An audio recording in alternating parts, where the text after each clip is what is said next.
Okay, so this is a video to assist you using the ball to clear and release the belly and all the lymph nodes that are deep inside the abdomen, as well as to help move buttock and flank swelling from the back body toward the groin nodes.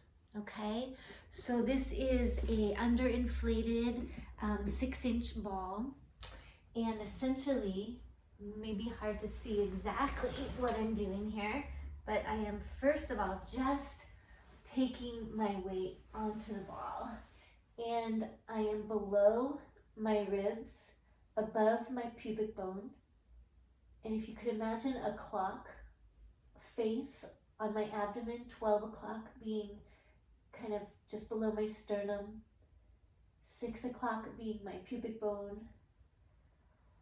3 o'clock being my right hip, and 9 o'clock being the left.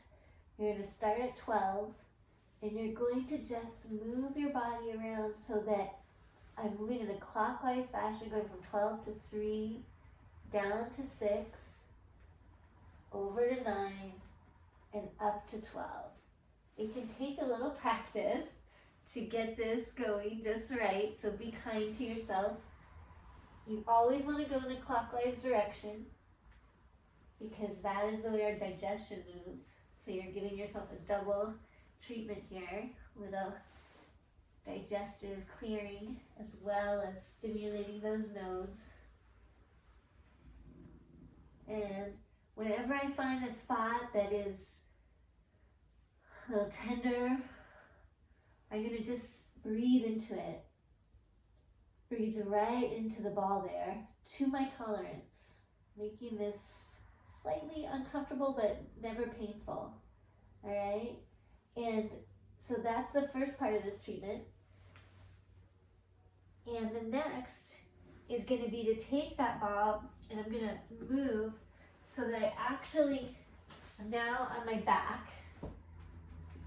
I'm going to let my whole sacrum, which is the very bottom bone attached after my last lumbar vertebrae, right? That kind of fan-shaped bone, and there are lymph nodes to the side of it.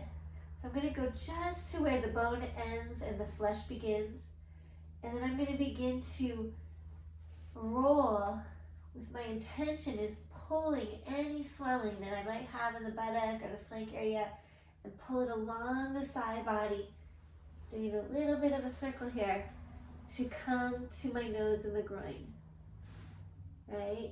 It feels really good. And then when I come back, I'm not putting any weight on there because I want the direction to be, and I'm going to move down a little bit, I want the direction to be toward my groin nodes, right? I lift up, coming down a little bit further toward my tailbone, and again I'm sweeping along the buttock toward the groin nodes to clear them. And I can even rest on those groin nodes a little bit, do a little movement over them to stimulate drainage in there. Super powerful. All right. And I can also, just like I did when I lay on my belly and found some tender spots and then just lay there and breathe into it, I can also just hang out at this area where the bony sacrum transitions to the fleshy gluteal muscles.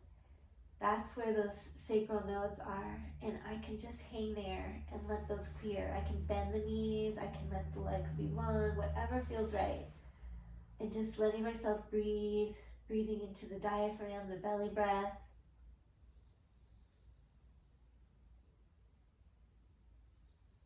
Pulling the belly button toward the spine as I exhale. And really letting that drainage happen. I can actually feel quite a lot happening there. So it's just, don't underestimate the power of these moves. All right. And when you're done, it's always really nice to take a moment to just feel my back against the floor or the table, wherever I'm working. Something not too receptive, like a bed. If it's soft, will eliminate the power of the ball. So you need something, a hard surface, a firm surface. But then just feel the relaxation afterward. It's quite powerful, even in that short sequence. And just to show you what I was doing on the belly, like when I was lying on it, you couldn't really see, but essentially all of my weight is, the bones. Want to be careful, the xiphoid process here, it can be tender to press on that, so just nice and below that, right? That's my 12 o'clock. My 3 o'clock is my right hip, 6 o'clock is my pubic bone, 9 o'clock my left hip, and I am just traveling in a circle along the abdomen. I could do the same treatment against a wall. If this was, my body against the wall, I would lean into it, and then I would have to move my body to kind of make the transition happen along the clockwise fashion. It does take some practice. Be kind to yourself as you're learning this. So appreciate your experimentation with me in using the 6-inch under-inflated, about 80% inflated ball. This seems to have a message on it. Yeah, don't forget to breathe. Enjoy.